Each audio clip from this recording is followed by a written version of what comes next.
Welcome to Steady Growth, where we build money, character, and resilience the same way. Small, steady, and on purpose. No hype, just honest steps that add up. Let's begin. Watch this. 2 kitchen tables, 2 families, same town, almost the same income, almost the same bills. In the first kitchen, every money conversation starts the same way. We can't afford that. There's a low hum of not enough in the room. Every expense feels like a threat. Every neighbor's new car feels like a personal loss. And decisions get made fast and tight with a clench that never quite lets go. Now watch the second kitchen. The math is basically the same, but the sentences are different. That's not where our money goes. We're choosing the trip over the couch this year. Same constraints, but somehow there's air in the room. And here's the part that should make you sit up. Over the years, starting from the same numbers, the second family's finances tend to pull ahead. The internet has a name for that gap, and the internet has nearly ruined it. Scarcity mindset versus abundance mindset. A real piece of science that hustle culture flattened into a chant about manifesting wealth. Tonight, we take it back, because underneath the slogans is some of the most important money research of the last few decades, and the honest version is humbler, kinder, and far more useful than the chant. Let's draw it out. Here's the real science, and it starts with a compliment to your brain. When something becomes scarce, money, time, even calories, the mind does something genuinely brilliant. It tunnels. All your attention locks onto the scarce thing. That's why a deadline makes you suddenly ferociously productive, and why a tight month makes you suddenly aware of every price tag. Scarcity focuses.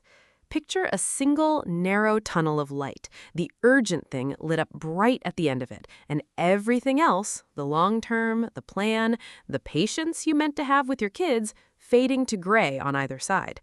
But that focus is alone, and the interest is brutal. Researchers Mullainathan and Shafir spent years measuring exactly this, and their headline finding deserves to be famous. Scarcity taxes bandwidth, the raw mental capacity you think and decide with.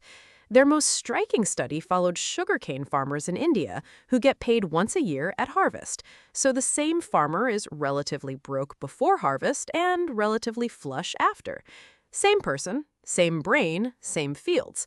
Tested on cognitive puzzles in both seasons, the money-stressed pre-harvest version scored dramatically worse, a gap the researchers compared to losing a full night's sleep. Picture that for a second. The same sharp, capable mind handed back to its owner the moment the harvest check clears. Sit with what that means. Not enough doesn't just feel bad. It quietly borrows the very intelligence you'd otherwise use to climb out of it, and it never asks permission. Which explains a cruel little loop you've probably seen or lived. Money stress leads to a missed bill, the missed bill leads to a fee, the fee leads to more stress, and every turn of that wheel narrows the tunnel a little further. The tunnel digs itself. And notice what that finding does and does not say. It does not say stressed people are weaker people. It says the situation of not enough is heavy enough to bend a perfectly strong mind. That distinction is going to matter a great deal before we're done. Now here's the twist that makes this everyone's episode, not just a story about tight months. The scarcity lens can keep running long after the scarcity is gone, and it runs even in people who never faced real scarcity at all. You know this lens. It's zero-sum thinking, the quiet assumption that life is a fixed pie, so anyone else's slice must have come off of yours. Picture that fixed pie, guarded with a fork. The neighbor's renovation as a defeat, the colleague's raise as your loss. Every checkout line a small war. We've met its cousins on this channel already. The race to keep up with the Joneses is scarcity of status. The treadmill where every purchase wears off is scarcity of enough, manufactured fresh each time. And the lens charges you even when the bank account is fine. Hoarding dressed up as frugality. Panic selling, the inability to spend on real joy because the alarm never shuts off. Some families even pass the lens down like an heirloom. You can inherit a Depression-era money posture 3 generations after the Depression. Now picture the other image. Not a guarded pie, but a loaf of bread rising in the oven. That's the second kitchen. Not a belief in infinite money, but a felt sense that enough can be built and that they get to decide where theirs goes. Notice that word, decide. Honestly defined, abundance isn't the fantasy that resources are unlimited.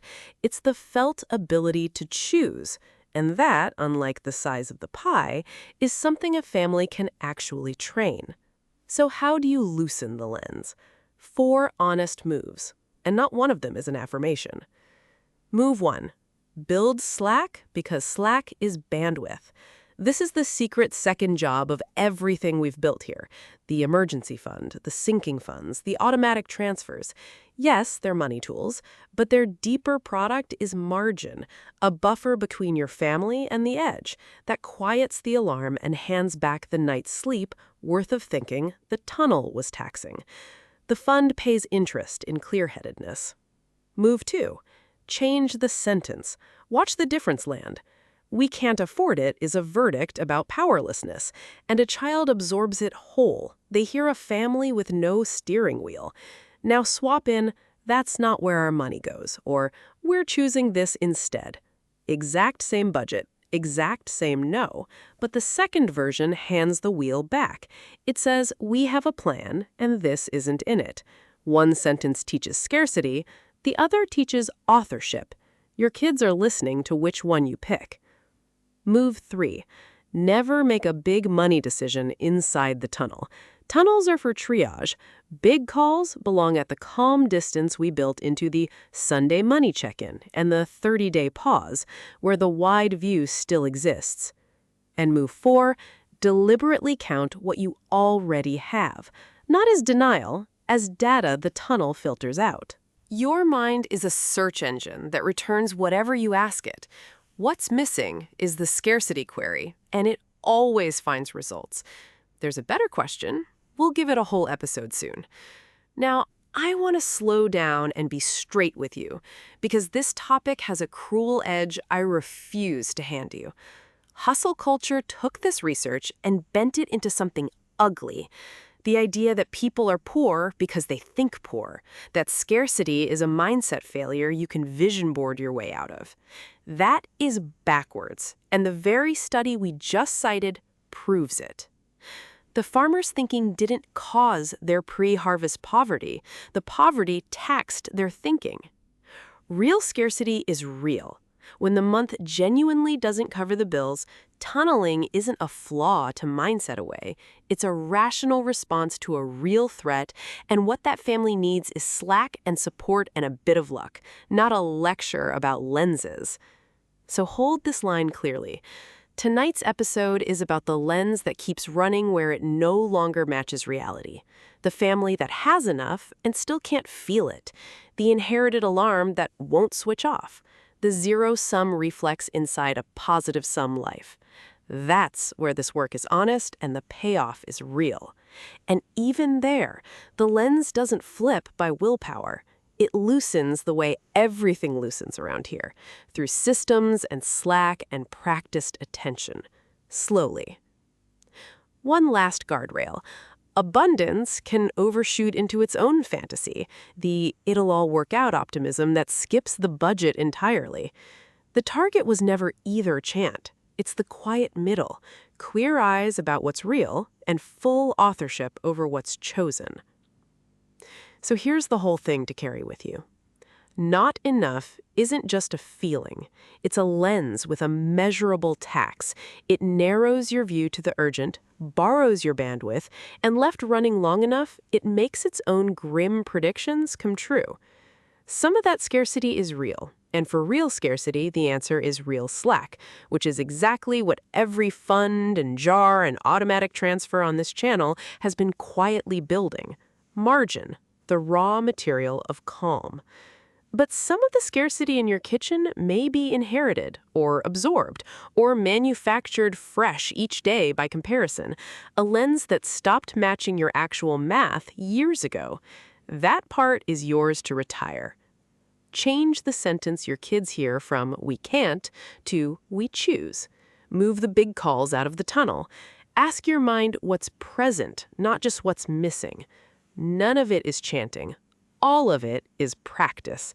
Because the second kitchen was never richer, it was just wider. Enough room in the lens to see the choices that were there all along. There is enough. Build the slack that proves it, and the feeling follows the facts. If something here was useful today, the best thing you can do is use it tonight in one small way. And if you'd like to keep growing with us, you're welcome in our tribe at familycreative.org. It's where we gather the tools and resources we build for people doing this on purpose, and where you can learn more, share what's working, and help someone a few steps behind you. That's the whole point. Small, steady, together. Be kind, try hard, do the work, build the family. We'll see you in the next one.